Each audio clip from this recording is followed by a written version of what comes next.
നമസ്കാരം. മലയാളി വാർത്തയിലേക്ക് സ്വാഗതം.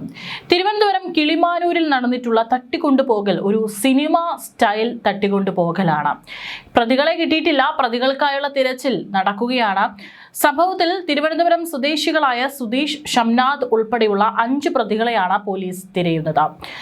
അനിൽകുമാർ എന്ന് പറയുന്ന വ്യക്തിയുടെ മകളെ വിവാഹം കഴിച്ചു കൊടുക്കാത്തതിലെ വിരോധമാണ് ഈ പ്രതികൾ ആക്രമണത്തിന് കാരണമെന്ന് പോലീസ് പറയുന്നുണ്ട്.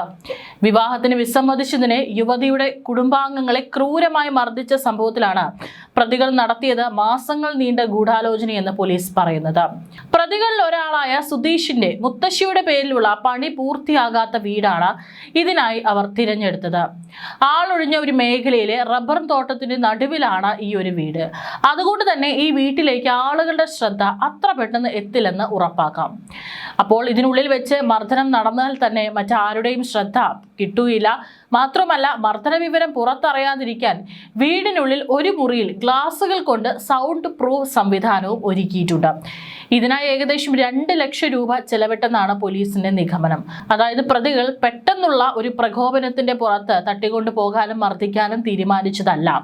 മാസങ്ങളോളം നീണ്ടിട്ടുള്ള കൃത്യമായിട്ടുള്ള ഗൂഢാലോചനയുടെ ഭാഗമായിട്ടാണ് ഈ തനിക്ക് വിവാഹം കഴിച്ചു തരാത്ത ആ പെണ്ണിന്റെ വീട്ടുകാരുടെ അവരെ മർദ്ദിക്കാൻ വേണ്ടി അവരെ തട്ടിക്കൊണ്ടുവരികയും ഇത്തരത്തിൽ അതിനായിട്ട് അവരെ മർദ്ദിക്കുന്ന സമയത്ത് അവരുടെ കരച്ചിലോ നിലവിളികളോ പുറത്ത് കേൾക്കാതിരിക്കാൻ ഏകദേശം 2 ലക്ഷം രൂപ മുടക്കി ഒരു റൂം മൊത്തം സൗണ്ട് പ്രൂഫ് ചെയ്തിരിക്കുന്നതാണ്.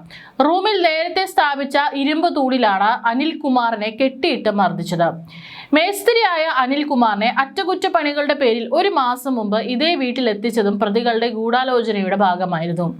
അന്ന് വീട് കാണാനെത്തിയ അനിൽകുമാറിനോട് ഉടമ വിദേശത്താണെന്നും അവിടെ നിന്ന് പണം അയച്ചാൽ ഉടനെ ജോലികൾ ആരംഭിക്കാമെന്നും പറഞ്ഞാണ് പ്രതികൾ തിരിച്ചയച്ചത്. ഉടമ പണം അയച്ചുവെന്നും ജോലിക്കുള്ള കരാർ തീരുമാനിക്കാമെന്നും പറഞ്ഞ് വ്യാഴാഴ്ച രാവിലെ ഫോൺ സന്ദേശമെത്തി. ഇതനുസരിച്ച് സ്വന്തം സ്കൂട്ടറിലാണ് അനിൽകുമാർ വെള്ളല്ലൂർ വട്ടവിളയിലെ വീട്ടിലേക്ക് എത്തിയത്. വിവാഹത്തിന് വിസമ്മതിച്ചതിലുള്ള വൈരാഗ്യത്തിലാണ് യുവതിയുടെ സഹോദരൻ അച്ചുവിനെയും പ്രതികൾ പിന്നീട് അവിടേക്ക് എത്തിച്ചത്. പിന്നാലെ അനിൽകുമാറിന്റെ ഭാര്യ സ്വപ്നയും വിളിച്ചു വരുത്താനായിട്ട് മകനെ അയച്ചു.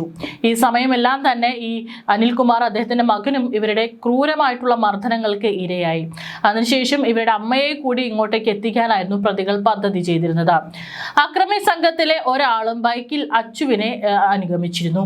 ഇത്തരത്തിൽ അമ്മയെ വിളിക്കാനായിട്ട് മകനായിട്ടുള്ള അച്ചുവിനെ പ്രതികൾ പറഞ്ഞയച്ചു. മറ്റേതെങ്കിലും സ്ഥലത്തേക്ക് വണ്ടി ഓടിച്ചു പോകാതിരിക്കാൻ പ്രതികളിൽ ഒരാൾ ബൈക്കിന് പുറകിൽ അച്ചുവിനെ ഫോളോ ചെയ്യുന്നുണ്ടായിരുന്നു. വീടെത്തി വീടിനുള്ളിൽ കയറിയ അച്ചു ഉടൻ തന്നെ ഈ ഒരു വിവരം അമ്മയെ അറിയിച്ചു. ഉടൻ സ്വപ്ന ചെറിയന്നൂർ പ്രസിഡന്റിനെ ഫോണിൽ ബന്ധപ്പെട്ടു. വൈകിട്ട് 7ഓടെ വർക്കല പോലീസ് വട്ടവിളയിലെ വീട്ടിലെത്തിയാണ് അനിൽകുമാറിനെ മോചിപ്പിച്ചത്. പ്രതികൾ പോലീസിനെ വിവരം അറിയിച്ചിട്ടുണ്ട് വീട്ടുകാർ എന്ന് മനസ്സിലാക്കി അവിടെ നിന്ന് മുങ്ങുകയായിരുന്നു. വീട്ടുകാരും പോലീസും ഈ വീട്ടിലേക്ക് എത്തുമ്പോൾ അനിൽകുമാർ ഏറെ അവശനായ നിലയിലായിരുന്നു.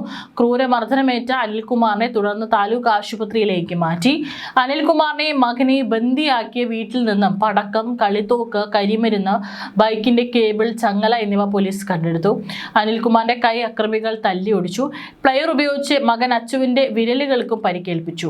അമ്മയെ കൂടി എത്തിച്ചില്ലെങ്കിൽ അനിൽകുമാറിനെ അപായപ്പെടുത്തുമെന്നും പ്രതികൾ ഭീഷണിപ്പെടുത്തിയിരുന്നു. സഹോദരിയെ കൊലപ്പെടുത്തുമെന്നും തട്ടിക്കൊണ്ടുപോയവർ ഭീഷണിപ്പെടുത്തിയെന്നും ബോംബുണ്ടെന്നും ദേഹത്ത് വെച്ച് കെട്ടി കൊല്ലുമെന്നും പറഞ്ഞുവെന്നും മകൻ അച്ചു പറഞ്ഞു. സാരമായി പരിക്കേറ്റ മകനും ആശുപത്രിയിൽ ചികിത്സയിലാണ്. പ്രതികളെ 4 പേരെ തിരിച്ചറിഞ്ഞതായി കിളിമാനൂർ പോലീസ് അറിയിച്ചിട്ടുണ്ട്. വിരലടയാള വിദഗ്ധർ, ഡോഗ് സ്ക്വാഡ്, ബോംബ് സ്ക്വാഡ് എന്നിവരും സംഭവ സ്ഥലത്തെത്തി പരിശോധന നടത്തി വരികയാണ്. ഇനി ഒരു കൊലപാതകം തന്നെയായിരുന്നു പ്രതികൾ പദ്ധതി ചെയ്തിരുന്നത് എന്നുള്ളത് കൂടി പോലീസ് വിശദമായി അന്വേഷിക്കുന്നുണ്ട്. കാരണം അത്രയേറെ സംവിധാനങ്ങളോട് കൂടിയിട്ടായിരുന്നു ഈ തട്ടിക്കൊണ്ടുപോകൽ അവിടെ നടന്നിരിക്കുന്നത്. ഇവരുടെ കരച്ചിലൊന്നും കേൾക്കാതിരിക്കാൻ പൈസ മുടക്കി അവിടെ സൗണ്ട് പ്രൂഫ് ആക്കി. അതിനുശേഷം പലതരത്തിലുള്ള മാരകായുധങ്ങളും അവിടെ ആ വീടിനുള്ളിൽ ഉണ്ടായിരുന്നു. അപ്പോൾ ഇനിയും മകളെ വിവാഹം കഴിച്ചു തരാൻ സമ്മതിച്ചില്ലെങ്കിൽ ഇവരെ കൊല്ലാൻ തന്നെയുള്ള പദ്ധതിയായിരുന്നു എന്നുള്ളതൊക്കെ ഇനി ഈ പ്രതികളെ പിടികൂടി ചോദ്യം ചെയ്തു കഴിഞ്ഞാൽ മാത്രമായിരിക്കും കൂടുതൽ വിശദാംശങ്ങൾ പുറത്തു വരികയുള്ളൂ.